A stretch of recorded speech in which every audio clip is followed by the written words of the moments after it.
Hey folks, welcome back to the Psychedelic Podcast. This is your host, Paul F. Austin, and today I'm speaking with Tricia Eastman, medicine woman, founder of Ancestral Medicine Heart, and author of Seeding Consciousness. Going to Gabon is no joke. There's so many risks of things in the jungle themselves, besides, just taking essentially the most powerful psychedelic on the planet. And so I don't advise it for anyone unless they really take their time to really make sure that they're making the right choice.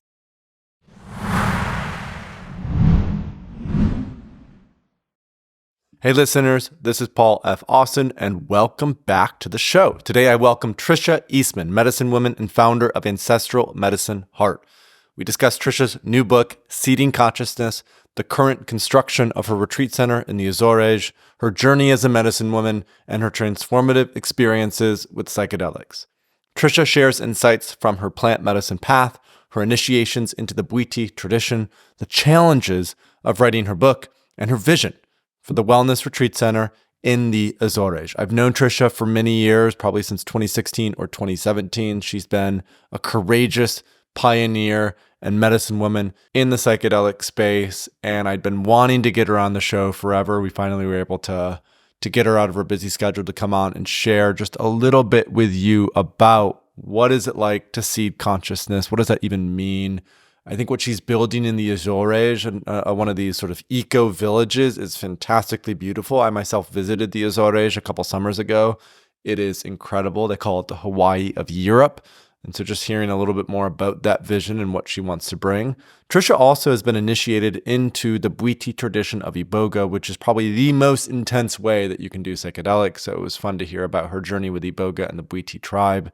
And then generally we talk a lot about how we can bridge ancestral wisdom with modern healing practices. As always, if you enjoy this episode, leave us a review, share it with a friend or family member, and join us on our free community platform at community.thethirdwave.co.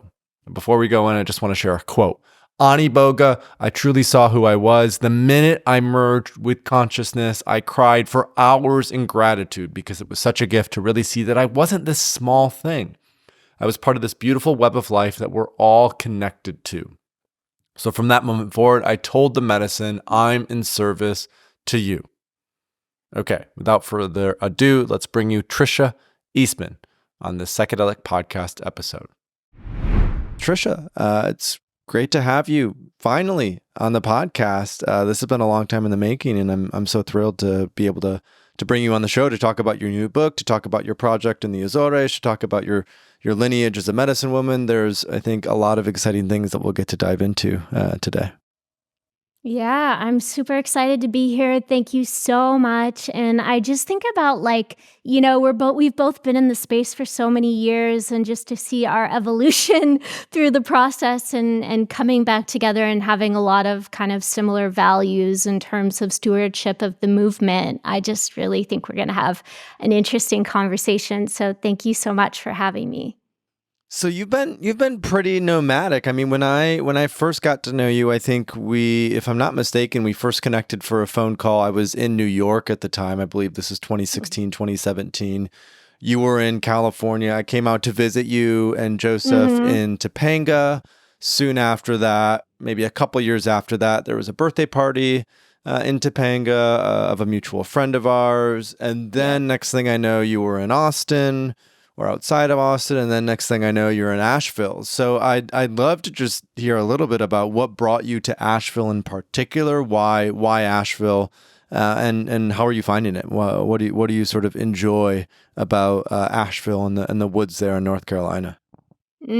This place is just such a paradise of nature. And, as the world has changed, and as, climates like in California have gotten really dry, the Appalachian area is this like unique climate where it's like a rainforest, and it has the perfect temperate 4 seasons and just like beautiful waterfalls and beautiful rivers and creeks everywhere. And, honestly, like I bought a ranch in Austin. I put together a whole entire plan, paid a lot of money to develop a retreat center there. And I just didn't feel quite like it was the place. And it was so dry. And, there was just a lot of different like pollens in the air, like cedar pollen and things like that. And it would just get so extremely hot during the summer. And then it was right after the Psychedelic Sciences Conference. It was like 107 degrees. And I'm like, Joseph, we shouldn't go home. We should go to Asheville. Literally 6 months ago, we land here. And we are just absolutely in love with it. Just beautiful black bears, which you do not want to get close to, by the way, especially if they have cubs. And just like beautiful nature and hiking. And, we're in the process of building our center in the Azores, which is truly our home. And so we just wanted a place to land in between to kind of, really be in nature and feel nurtured. And I truly believe that this city is calling in a psychedelic revolution. There are so many people in the movement moving here in consciousness, in psychedelics. Annie and Michael Mithofer, who are kind of the mother and father of MDMA therapy, just relocated here. There's just a really budding psychedelic community. And I do believe a lot of really exciting things are in the works here. So I'm excited to be part of this amazing community. Sophia Rocklin, who wrote When Plants Dream, with Daniel Pinchback. She lives here. Daniel Schmachtenberger, who's an incredible thought leader, he just moved here. And he actually did a dossier on the entire United States and looked at, if we're in the worst case scenario with the environment, where is the best place overall in scores of, resilience? And this Appalachian region, it was actually the highest scoring area. So I feel really good about my intuitive choice, and I really love it here. And just grateful and hope you can come visit. I would love to come visit. I mean, I knew Sophia was there. I think I'm good friends with James, Daniel's brother, and he's talked about how I think Daniel used to be out in San Diego and has since relocated over that direction. I've spent a little bit of time in Asheville. I was there in 2019 for a workshop, and then again towards the end of 2020 just for some personal relaxation. And it's the sort of perfect mix of entrepreneurs, conscious psychedelic folks, activists, artists, mountains, lakes, rivers. I have quite a few friends. I spent some time living in Miami over COVID, and quite a few friends from South Florida who are now buying land up in and around Asheville. Yep. It's still reasonably affordable, not necessarily directly in Asheville, but on the outskirts. You can still find good value, and I will certainly take you up on that invitation. In fact, I'm going to be doing a speaking tour this year and probably into next year, and have Asheville as a particular location. So maybe we can collaborate on an event or two in Asheville. That might be on the docket. So, now, Tricia, I mean, we've been friends for many years, and I don't really know much about your backstory prior to psychedelics, prior to living in Topanga.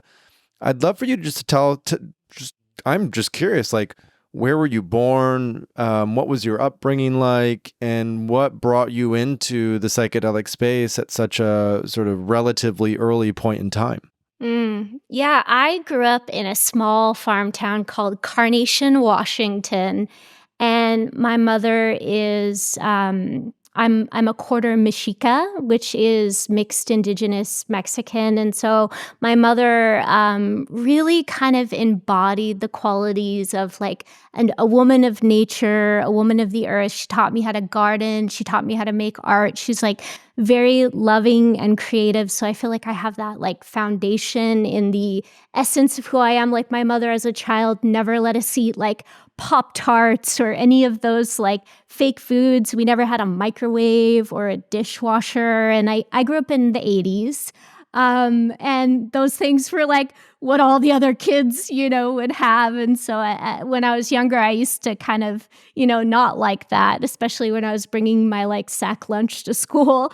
But, getting older now, I realized that she built a great foundation of wellness. And when I got into my 20s, I started working at a counterculture bookstore while I was in college called Raver Books. And we were doing rave parties in like this place called the Artificial Limb Company, which was like a prosthetic limb factory. And we would convert it into this like really cool kind of like burner-esque, party space. And it was right when Dance Safe started. So we were testing people's, MDMA and other substances when they were coming to the parties. And the bookstore, we had a lot of different books from like Alexander Shulgin, Ram Dass, Timothy Leary. So I was exposed to psychedelics. And to be honest, like my father, who left when I was a really young age, was a very big cannabis grower. And so I was always around the medicine, even though like my mother and my father, my stepfather, who raised me, were very much against psychedelics. I definitely experimented a lot. And later in my 20s, my father had a mental break. He had a schizophrenic break and attempted suicide. And that scared me a lot. And I was afraid that, if I use these psychedelic substances, I might break my brain. And so I kind of shied away from them for a few years. And around 28, I had a traumatic brain injury. I actually hit my head. I like slipped and hit my head. And I had all this anxiety, and I didn't know that it was because of this traumatic brain injury. So I went and saw psychologists. I, did all this like different forms of therapy, and nothing was helping me. So I went back to my old friend, MDMA, which was like my favorite medicine during, the rave time, going out dancing.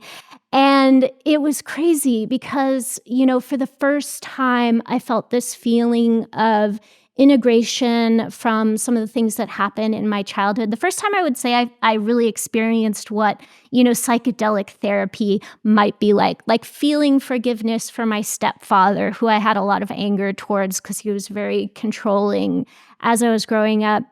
And most importantly, one of these experiences after dancing, I got in the shower, and I'm in the shower and I'm just like, billowing, steaming water. And I just all of a sudden have this apparition, and it's like an apparition of my soul.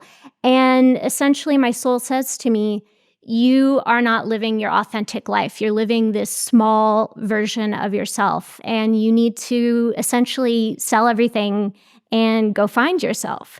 And so at the time I was married, my husband and I love moment. Yeah, this was truly the eat, pray, love story. Eat, pray, love moment. Okay. And I left my husband because I told him, I said, hey, I want to sell our houses. I want to sell, I want to start over. I want to travel Europe for a few months and just like see what comes through. And he said, I can't see that happening for at least 5 years. And so I kind of cowered down a little bit and just, went back into myself. And then I was like, no, I can't do that. This is something I have to do. So I left my husband. I took off to Europe. And, interestingly, during that time, I was reading this book called Plant Spirit Medicine by Pam Grout, or actually Plant Spirit Medicine by Pam Grout. And it was talking about ayahuasca. And I was super, super intrigued. And I never imagined myself like traveling to Peru, going to the jungle. It seemed very dangerous. It seemed very like scary. And interestingly, I somehow managed after my travels in Venice Beach, California, and at Cafe Gratitude was meeting with some friends and got introduced to this Taita who is from Colombia and got invited to an ayahuasca ceremony. So my first experience with ayahuasca was in the Hollywood Hills, which is kind of embarrassing on some terms to say. But it really gave me a deep appreciation of a different context because I had had this exposure of going to raves and taking psychedelics and it being this thing that you do to kind of escape from, your normal day-to-day life or to have fun. But this was truly therapeutic and healing and really brought me into a deep sense of connection for my soul. And interestingly, crazy synchronicity, one of my friends was living in Costa Rica with a 13th generation Misoko shaman. And we all ended up in Topanga together. My other friend, Alicia Carlander, started working at Crossroads, Abogaine, and she was starting this new program there, doing psychospiritual Abogaine, so like a non-treatment kind of safe setting for use of Abogaine. And I met Martin and I said to him, I have had eating disorders my entire life. I have really struggled with them. And part of like the spiritual path that I was going on as I was awakening to this, like, my soul's calling, the call to adventure, to find yourself, I realized that my eating disorders were actually worse than I thought and were really running my life. And I had no idea that they had such a tight grip on me. And part of like my experience in this time that I was in Europe, my eat, pray, love phase was giving up alcohol completely and really facing a lot of the pain that was underneath the eating disorders and the trauma that was underneath the eating disorders. And it was a very hard time in my life. It was a time in my life where, my body just kind of went out of control. Like I put on like over 20 pounds within a short period of time. And it was, all of these things. And I was desperately looking for answers. I just really wanted to know, what can I do to heal this eating disorder? So Martin comes to me and he's like, you want to do an experiment? We've never really done any research on Abogaine for eating disorders. Would you like to come to the clinic and have a treatment? So I did. And I was terrified. I saw research that said, and these statistics are in no way correct, but at the time it said like 1 in 300 people die from Abogaine treatment. And cardiac so I was arrest, thinking, most commonly, right? Yeah, Like cardiac and issues, it's a lot. yeah. Yeah, and a lot of it has to do with the QT prolongation that occurs from taking the medicine. It's a side effect of the medicine. So if you have a pre-existing condition, that can be screened out. So obviously the risks are a lot higher now that we have these types of knowledge and different types of treatments that you can do to prevent that from happening. But I did come in with like this, humbleness for this medicine because I knew it was a really, really powerful medicine. And I went in and I truly saw who I was. And from that place of removal of separation, and I saw that it was my own separation and me seeing myself as the other to the rest of everything else, less than everything else. That was the root of what was keeping me stuck in the eating disorders. So it was that minute that I merged with consciousness, which I, literally cried for like, probably like hours in gratitude because it was such a gift to really see that, I wasn't this small thing. I was something much larger and I was part of this beautiful web of life that, we're all interconnected to. So from that moment forward, I told the medicine, I said, I'm in service to you. You have given me the greatest gift that, anyone could ever give me, which is this healing. And within 3 weeks, Martine asked me to facilitate the psychospiritual program at Crossroads. So that was my beginning into the side of facilitation. I had no idea that I was going to be, doing that in my life. I had worked in my past life in the wellness space. I did a lot of advisement and consulting for spas and wellness programs. And I had studied every modality from Reiki to shiatsu, massage therapy, and all of that. And, but I never thought, I want to be serving medicine to people. And also I was very humbled by, seeing people like this Taita Eduardo in Colombia when I had my first ayahuasca experience. I'm like, this man studied for probably 20, 25 years to, get to where he is today. So, and when I started working in the clinic, we were working alongside doctors, and the doctors were ensuring medical safety, and there were always nurses there. So, it wasn't like I was running the show or actually serving the medicine. I was really supporting the container and the ceremonial aspects and the preparation and the integration, which actually is what led me to creating Psychedelic Journeys, which is, the retreats that I started doing about 9 years ago. Myself and my husband, Dr. Joseph Barsulia, who's a psychedelic researcher. He worked for MAPS on the phase 2 and phase 3 trials, and he's published about a dozen papers on 5-MeO-DMT and Ibogaine, advises for quite a few companies in the space. And so, during the time that we first met, which was precisely the time I went to Crossroads, synchronistically, Martine met Joseph through another person and asked Joseph to run the research program at Crossroads. And so, literally, our psychedelic relationship began, which was so... I don't think that ever happens with relationships. I mean, I feel like it was a very unique thing that we both had this really deep mission in service to the medicine. And he really inspired me to create Psychedelic Journeys because he was on disability for Lyme disease. He was in bed. He, health-wise was not doing really well. And I truly believed that Iboga would help him, which it did. After 5 retreats, which every time I did a retreat, he was laying down on the mattress, he was able to start working for MAPS. And so, wow. And he's been, he has his ups and downs. He still has, some of the degenerative effects from the Lyme disease from having it for 15 years. But it's really made a huge difference in both of our lives. So we just keep, listening to the medicine and being in service in that the way that we can.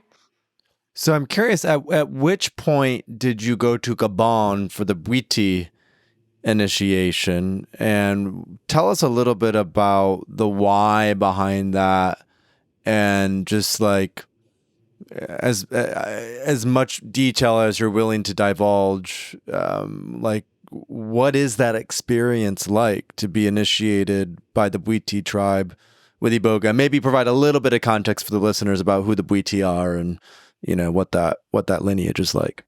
Yeah, so the Bwiti tradition is from Gabon. It's probably one of the oldest traditions that exists using sacred plant medicines. And the Bwiti is an initiatory tradition, meaning that you're not born into Bwiti, you're initiated into Bwiti. Usually, during puberty is very common. And the rites themselves can vary depending on the tradition. I've been initiated in both the Gonde Masoko, which is the traditional Bwiti from the jungle, which is a little bit more of an intensive, kind of like what Daniel Pinchbeck talks about in his book, Breaking Open the Head, which is where they give you so much Iboga until you can't take any more Iboga. And literally they'll stick a pin in you and get you to the point where you can't feel it. And that can be very dangerous for Westerners, and there have been Westerners, including a friend of mine, who died from other complications from going to Gabon and getting malaria in the jungle. And then in the Fang tradition of Bwiti, it's a little bit lower dosage, and it's really more about the initiatory rites themselves. So different types of rituals, connecting with your soul, connecting with your ancestors, going into the spirit world to get the name of your soul, all of these different types of rites and rituals, and then specific ones even that are diagnosed through divination related to certain conditions you might have, like if you have a curse on your ancestral lineage that's determined through divination, then there's specific rites and rituals for that. So going to Gabon is no joke. It's, a very intensive place. There's so many risks of things in the jungle themselves, besides, just taking essentially the most powerful psychedelic on the planet, which is considered the Mount Everest of psychedelics. And so I don't advise it for anyone unless they really take their time and make the, to really make sure that they're making the right choice and they're working with the right village and the right, lineage of Bwiti. And so the way that it started for me is a Nima from Gabon reached out to me and asked me if I would do a retreat. His name's Gregory Puente. He lived in Gabon for 13 years, and he is an initiate of the Fang lineage, which is headed by my late Bwiti father, Atum Rubenga. And so he lived in Okala village in Gabon, and then got the call to leave and do initiations outside of Gabon. Now, keep in mind that in Bwiti, the traditional Bwitists do not say that an initiation counts outside of Gabon. However, Atum's words before he passed were that, this Nima, Gregory, he has been given my blessing to give these initiations outside of Gabon, therefore they count. So, like you might hear, like if you, talk to other Bwitis, different information and, everyone does it differently in Gabon. There's over, 65 different ways of doing Bwiti. There's over I think 250 villages practicing Bwiti, which isn't actually a lot, but there's always going to be slight differences within the tradition. So essentially, this Nima came to me. I got initiated by him, knowing that, need to go to Gabon. I had been training. I had been working with some centers in Costa Rica, studying in the Gonde Masoko tradition. I had been working with a 13th generation Misoko named Mugenda, who I decided not to get initiated with, but because it was very clear that there was a different path for me. But, he was someone who essentially I was in connection with, and, he knew kind of the path that I was on in terms of the training that I was receiving. So in 2016, I had my first initiation in Costa Rica. I did another initiation in 2017. And then in 2018, I made my first trip to Gabon. And when I went to Okala village, which is the village where Gregory trained and the village that I have a very deep connection to through many of the other projects that I've been doing. There's a group called the La Ciel Foundation that made a movie called The 12, which I highly recommend watching. And they're all initiates of Atum. We had all been like, this deep, close family, and, kind of family that you're like, we've been together many lifetimes. You could really feel it. And I knew that, I needed to go to Atum's village to get this initiation. So I did this initiation in Gabon. And this was when I received the clear message and was told to write my book, Seeding Consciousness, which was a very big part of the initiation, which I know now in retrospect was because it was a very hard book for me to write. And so it was really good integration homework. And then, in 2019, I did another initiation in the Gonde Masoko. And then I did another initiation back in my Fong tradition in 2023, early 2023. So I've done 5 total initiations, and I really truly feel that the Fong lineage is, the lineage that I want to continue to practice and follow. But I also feel that, with my nonprofit, Ancestral Heart, which is really, a bridge of preserving ancestral wisdom, supporting local tribes, Bwiti, as well as other tribes such as the Siri, such as the Kogi Kagaba in Colombia. Preserving that wisdom is really important. And one of the ways to really, truly be able to do that is through studying and understanding. So, I'm studying both because I really feel that both lineages have their significance. And also, like, there is a huge surge in interest with Ibogaine. And with that surge of interest is a very small country the size of Colorado, which is Gabon, and a plant, Iboga, which already has sustainability issues.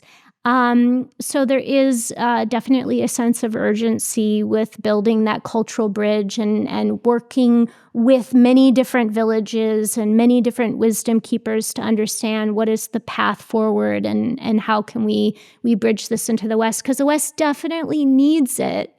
And we don't want to keep it from anyone, but we want to do it in the right way so that it doesn't, destroy this sacred culture, which truly is profound wisdom that, I could see, being lost because it is such a small place. So let's talk about the book. Why was it so difficult to write? And I think it somewhat goes without saying that most book projects are challenging, right? To sit down and to write the book from a creative process can be quite difficult. But what's the deeper layer there for you when writing about consciousness, when writing about plant medicine, when writing about ancestral wisdom? How did it transform your approach, even as a medicine woman, to write this book, Seeding Consciousness? So Seeding Consciousness, the essence of it is, the idea of the subconscious mind and how essentially all the work that we do with psychedelics and other altered states of consciousness, including holotropic breath work and other modalities, flotation tank, any kind of modality that puts you into a state where you're, activating endogenous DMT, all of these modalities essentially are seeding consciousness. And so, when we look at this understanding of how do we work with the delicate aspects of the psyche, and then how do we actually work with the psyche, because there is also a huge amount of people that are entering into this space, but they're not actually doing the shadow work and the integration to actually really embody the gifts that this medicine has. And so, and that's all of the medicines and all of the modalities. So really, this is essentially breaking down the components of the modern psychedelic initiatic sequence. And it's a delicate balancing act to what you can share. What's, as an initiate, there's only certain things that I can talk about. There's also sensitivity around the legality of this work, even though I've been doing retreats in places that are legal. Putting yourself out there, writing something is just a whole nother level of, having something on paper that, some, places would put you in jail for. And so, like how things are packaged and worded and, what kind of exposure risks that creates. And then I would say, the other piece is that, in this space, there is a lot of, taking knowledge that, belongs to indigenous traditions and using it without permission, doing it in a way that's not respectful. So it's like also the educational piece of kind of walking through the process of how to approach it in a respectful way. So it's really kind of that whole package of, what is the framework that can really fit into the modern initiatic framework? How do we convey that in a way that's not too prescriptive? Because we're working with the symbolic mind, it's very hard to explain these types of concepts and not have the ego want to kind of solidify them into something that's more, linear and understandable, or reject them altogether. So, it was really kind of this weaving between the worlds of the modern world, the modern framework, the indigenous viewpoints, the viewpoints from Bwiti, my own personal experience, working with, several, couple thousand people now over the last 10 years, entering 10 years, with the medicines and observing, my experiential knowledge, as well as, just what's really truly needed and what can be digested and absorbed, because it's a big topic. And it's like, when we get into ideas like soul retrieval, and, I use the concept of soul kintsugi, and kintsugi is the Japanese art of broken repair. And it's like putting together broken pieces with this glue, a special glue, and then letting that set, and then painting the gold on top. So utilizing that as metaphor for the way that we do this inner alchemical process of reclaiming these pieces, integrating them, bringing that consistent daily practice, bringing in the positive inner self-talk. And really all of these pieces are like the exiled, inner critic, or the inner child, or, just all of these protectors that live within us. And so how do we truly work with them and kind of, get them all to kind of become one again and become whole again? Integration, really the definition of integration is that process of becoming whole. And as part of that process, we need environments, even physical environments, that support integration, that support a sense of coming home. And one incredible project that you've been working on over the last few years has been the Lamb Project in the Azores. And for listeners who don't know, the Azores are an island archipelago off the coast of Portugal, pretty substantially off the coast of Portugal. It's called the Hawaii of Europe. Some believe it's, the ancient site, or where Atlantis once was. There's 9 islands in total. The biggest island is São Miguel, with the biggest city being Ponta Delgada. It's an autonomous region of Portugal.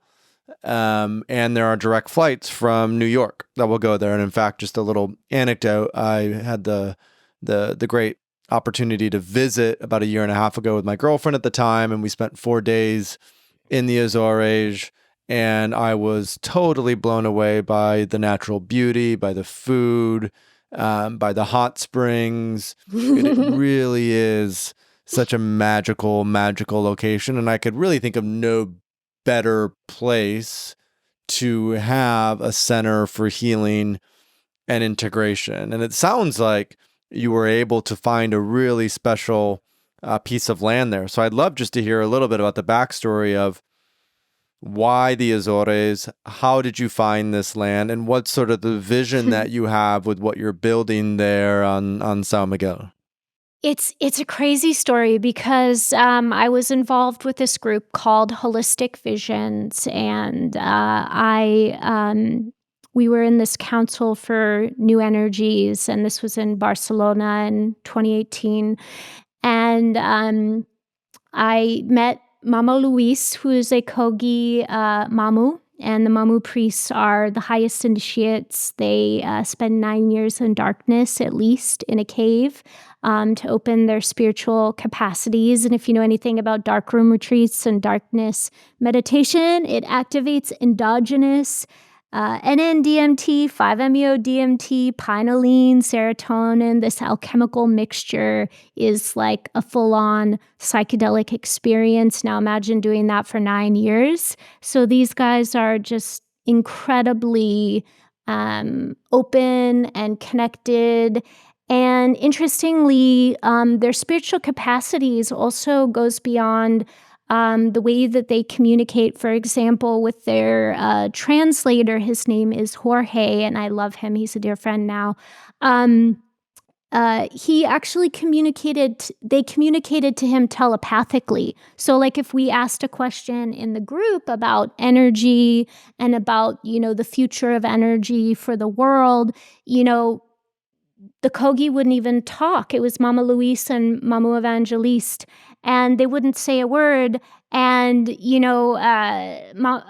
Jorge would just, take a moment, and then he would say something. And as I was sitting in the room with them, I received this important download, and it was right when he said that in our world, we live in boxes. We are buried in boxes. We stare at boxes, and but the universe thinks in spirals. And the Kogi houses, which are called original houses of thought, they're round.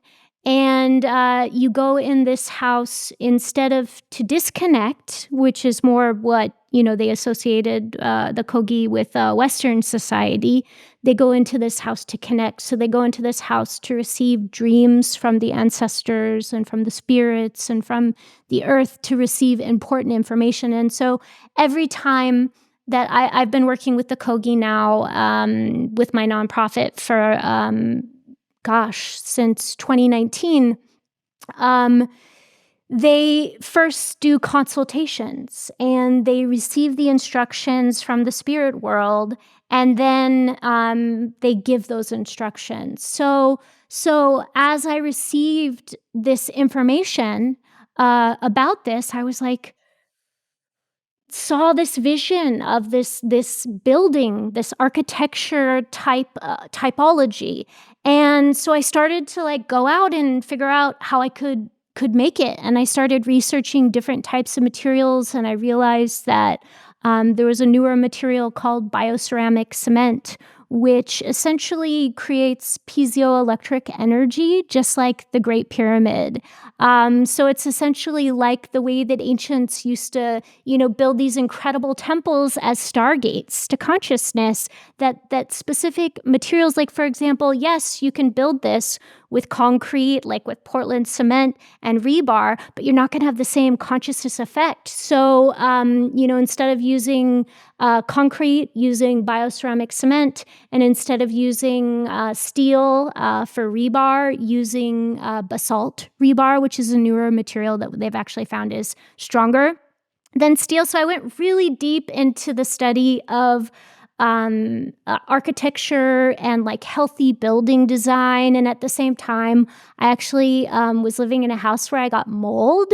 And that was a really big clue for me that the buildings that we live in our culture are sick and making us sick. And that we need buildings that are like batteries that recharge us. And not only that, but that the more feminine, round, kind of cave-like structures, like what I've designed for our center in Azores, actually enhance creativity, help the nervous system to rest.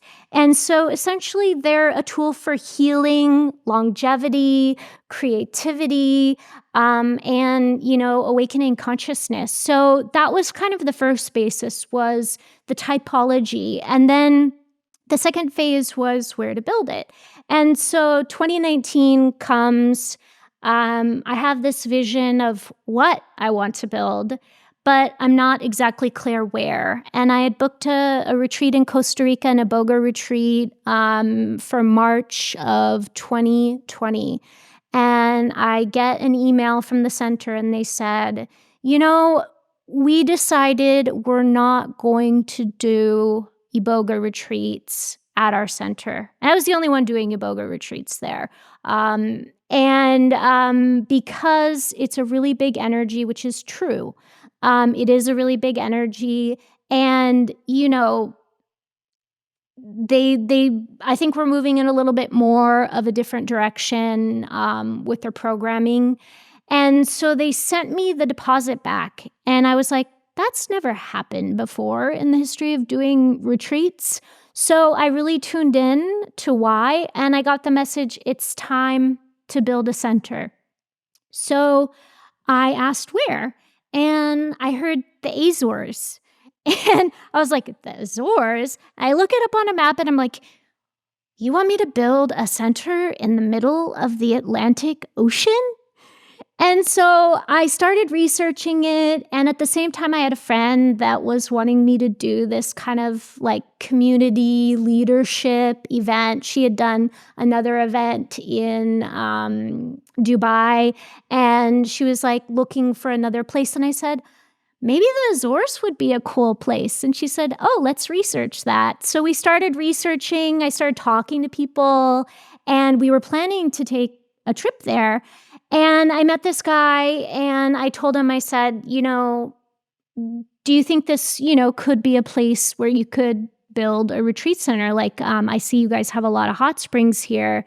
Is there any land, available with hot springs, where a retreat center could be built? And he said, no, that's like a really hot commodity. You're not going to find land with hot springs for sale.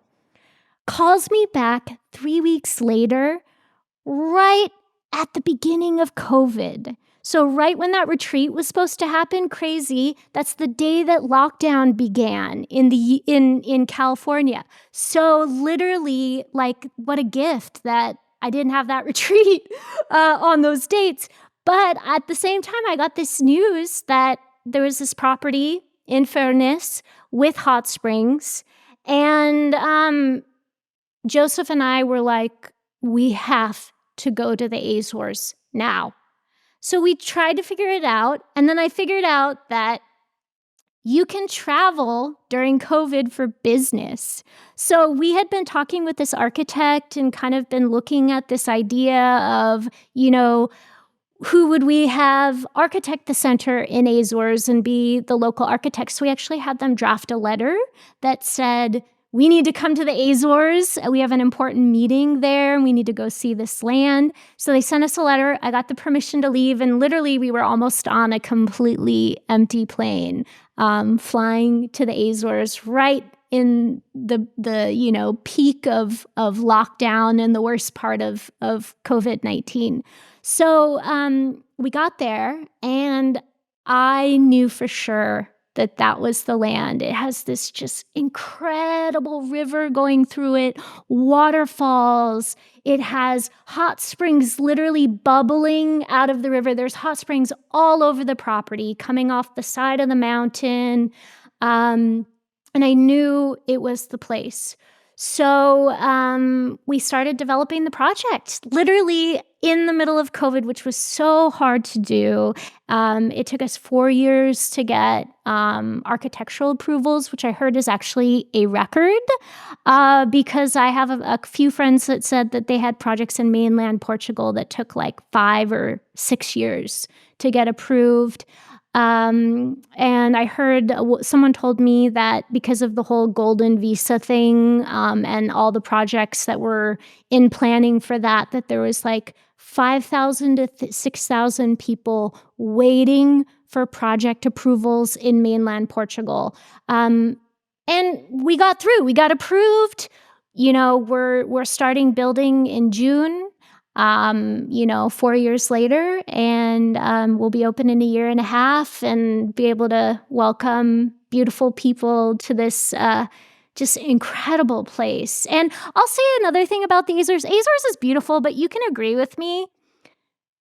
It is missing so much. It's like kind of that old world, like meat and cheese kind of thing. And there's one plant-based restaurant. Right. There aren't like a lot of like amenities. There aren't really any true wellness properties. And even the idea of like when I presented our plans for our wellness project, they didn't even have like a coding or designation for it in the tourism department. So it took us a lot of time of explaining things, explaining the concept, and they actually changed. They created a designation after our project was approved for retreat centers. So, we got some things changed, and there was a lot of different things that I did very different that were not to like European standard code. Like, for example, where you put electrical outlets because you don't want them by your head, because of the EMFs. And, I really wanted lighting that honored the circadian rhythms, not like that blaring, like overhead lighting.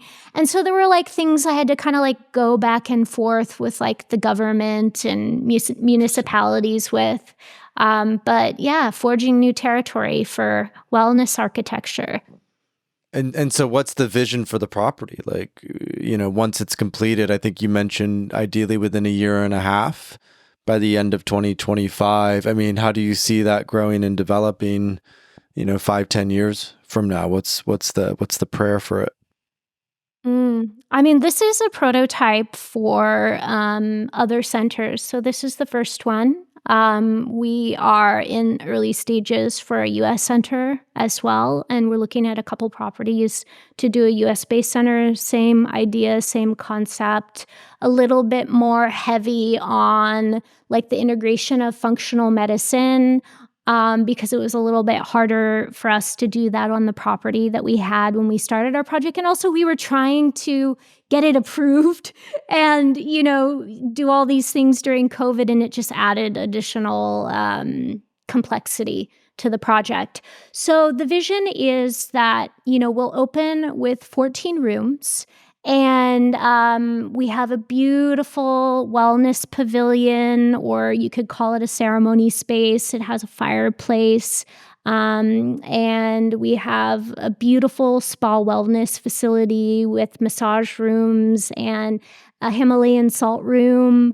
We have cold plunges. We have saunas. So we have like the indoor sauna, which is more like the Himalayan salt room, which is a different type of detox. But then the outdoor saunas that we have are meant to go up to 185 degrees because that's actually better for your body for like detoxification and better for doing like contrast therapy. So we kind of designed this whole protocol for doing wellness treatments, we have a restaurant with plant-based food. So we're 100% plant-based. We have no alcohol on the property.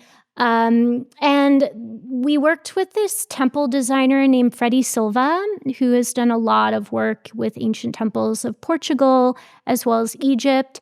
And we did a special gridding on the land so that it's designed as a place of creativity and spiritual growth. But one side of the property, the side where the thermal pools are and the main kind of lodge area with the restaurant, the library, and kind of the lounge area is designed for like community and connection. And then the other side of the property where the pavilion is, where the spa is, and where all of the bungalows are is designed for going inward and kind of enhancing the effects of inward reflection. So it's designed to really kind of holistically put you into a certain state. And we put a crazy amount of resources into our permaculture design. We put like $100,000 just into permaculture, which is actually like in Azorean dollars, really a lot. And we really worked with this local group to bring in native plants and plants that would do really well in the environment to really create this lush environment where literally you can eat everything. There's medicinal plants everywhere. So it's essentially like this thriving place where you're literally eating the medicine right off the land. Wow. Well, I can't wait to visit, first of all. I mean, Asheville and the Azores, there's a couple locations. What's the name of this center? So the name came to me also in the meditation, and it said, when I asked the name, it said Hugh, H-U. And I was like, that's an interesting name. So I looked it up, and it means in Kemetic, which is the Egyptian background, Hu is the tongue of Thoth. Thoth is the keeper of wisdom in Egypt. And it means it's the sound that's made when wisdom enters the initiate. So really, I see Hugh as a place for the transference of wisdom. And the transference of wisdoms happens between you and I. It's a transmission right now that's beyond the words that we're saying. It's the transmission when you are sitting in nature and truly open and receptive. It's the transmission from psychedelic plant medicines. And it's the transmission from, just all of these spiritual tools and modalities. So it's really like this blessing of, really how do we create an intention and a set and setting for that wisdom to be received and integrated. Beautiful. Well, Tricia, I appreciate this conversation, the way that you shared kind of your life's path, and even the way that we tied together, how you entered into this space, the initiation through the Bwiti, how that led to the book, and now with the project in the Azores. I feel like there's a lot more that I want to unpack. We didn't even really talk about 5-MeO, which is somewhat surprising. So there could be probably a whole nother episode, but I do appreciate you coming on, sharing. I want to encourage listeners to check out your book, Seeding Consciousness, which is out currently, or has it been already published? If I'm understanding that correctly, or is it coming out soon? It's released in November under Inner Traditions, and they made a slight tweak to the title. It's Seeding Consciousness, Plant Medicine, Ancestral Wisdom, and Psychedelic Initiation. Beautiful. And so folks can check that out. And if folks want to learn more about you and everything else you have going on, is there a website or a social or another way that they can get in touch with you or check out what you're up to? Yeah, they can go to Instagram at Psychedelic Journeys or psychedelicjourneys.com, which it's my retreat site. And I just have been using it to stay in touch with everybody because I have a mailing list. I'm not really doing any public-facing retreats right now because I'm so focused on the retreat center, but all of my information and updates are there. Great. Well, again, Tricia, thank you so much for joining us for the podcast. Folks, go check out Tricia's book when it comes out, Seeding Consciousness. And I can't wait for the retreat center to open up in 2025. So, and psychedelicjourneys.com or Psychedelic Journeys on Instagram for the social handle. So thank you again so much, Tricia. Thank you. And the book is available for pre-order right now. And I always say, as with any journey with psychedelics, the journey begins when you choose. So the journey with this book can begin when you pre-order. So pre-order it so that, you can start receiving the benefits. Great. Thank you. Hey folks, thanks for joining us. If you enjoyed this episode, leave a review, share it with a friend or family member, and join the conversation at community.thethirdwave.co. As always, it was an honor to bring this conversation to you. We'll see you next time. Thanks so much for watching. If you want to grow your own medicine from microdosing or high-dose experiences, check out our Mushroom Grow Kit. It's the simplest way to get a reliable source of high-quality mushrooms, and it includes detailed videos walking you through the entire process. No guessing, just clear instructions for best results. Check out the link in the description below.